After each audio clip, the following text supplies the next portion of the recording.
Deputy CM Pawan Kalyan త్వరగా కోలుకోవాలని ఉమ్మడి పశ్చిమ గోదావరి జిల్లా వ్యాప్తంగా జనసైనికులు ప్రత్యేకమైన పూజలు నిర్వహించారు. ఏలూరులోని అవిముక్తేశ్వర స్వామి దేవస్థానంలో జనసేన అధికార ప్రతినిధి రెడ్డి అప్పలనాయుడు జనసైనికులతో కలిసి ప్రత్యేకమైన పూజలు చేశారు.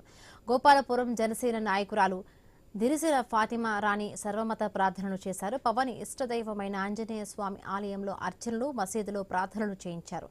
ప్రముఖ క్రైస్తవ చర్చిలో మోకాళ్లపై వెళ్లి పవన్ కళ్యాణ్ ఆరోగ్యం వెంటనే మెరుగుపడాలని కోరుతూ కొవ్వొత్తులు వెలిగించి ప్రార్థనలు చేశారు. మా గుడి వార్షికోత్సవం సందర్భంగా పవన్ కళ్యాణ్ గారు ఆయురారోగ్యాలతో ఉండాలని మృత్యుంజయ హోమం చేయడం కూడా జరుగుతుంది.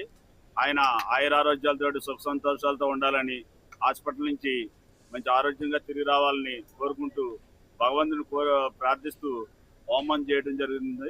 ఈ హోమానికి వెంకట సాయిబాబా మందిరం భీమవరంలో మా గుడి దగ్గర చేయడం జరుగుతుంది. ఇది అంతా కూడా మా బాబా గారి ఆశీస్సులు, అలాగే మావుళ్ళమ్మ ఆశీస్సులు, సోమేశ్వర స్వామి ఆశీస్సులు పూర్తిగా ఉండి కోలుకోవాలని కోరి ప్రార్థిస్తున్నాను.